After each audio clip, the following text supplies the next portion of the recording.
Saint Bernard Church has been an impressive landmark along the French shore for over 100 years. Isolated by their language, geography, and religious belief throughout much of the 1800s and into the 1900s, the Acadians of Clare were under the control of the Catholic Church.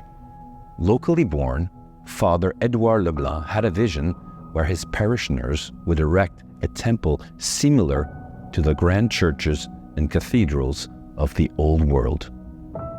To realize his dream, Father Leblanc contacted René Frechette, an architect residing in Moncton, New Brunswick, who would later design the church in Grand Pré. The magnificent stone church took 32 years to build. In September 1910, masonry work began on the new church foundation between 4 and 5 feet thick, and from 10 to 12 feet in height. For the next 18 years, large granite blocks were shipped 120 miles by train from Shelburne.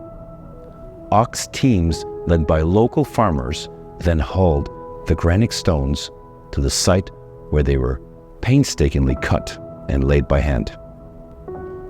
To fund the construction, 3-day festivals that included such attractions as a steam-powered merry-go-round were undertaken. Raising as much as $3,500 a year, equivalent to over $100,000 today, the parish prepared all year for these legendary picnics. The Great Depression during the 1930s paused construction due to the lack of funds. However, bank loans and a renewal of the church picnics allowed for the refinancing.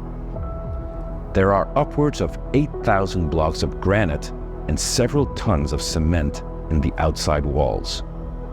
The inside walls require 96 tons of plaster, of which 2 coats were applied over wooden lats. With Acadian ingenuity, the last coat was roughed up with a wooden trowel and scored to simulate stones. This had to be completed before the plaster hardened, limiting this operation to 20 minutes. The acoustics in the church are extraordinary and rival those of concert halls.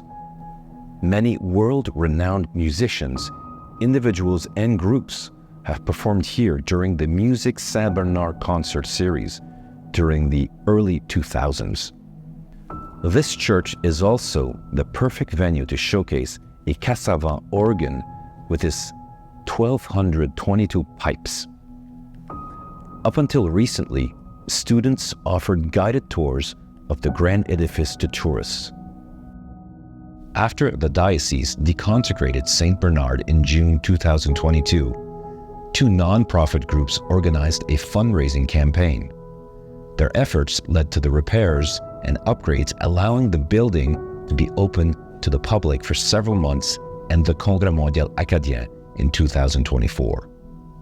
But as of March 2025, the long-term future of the building is unknown.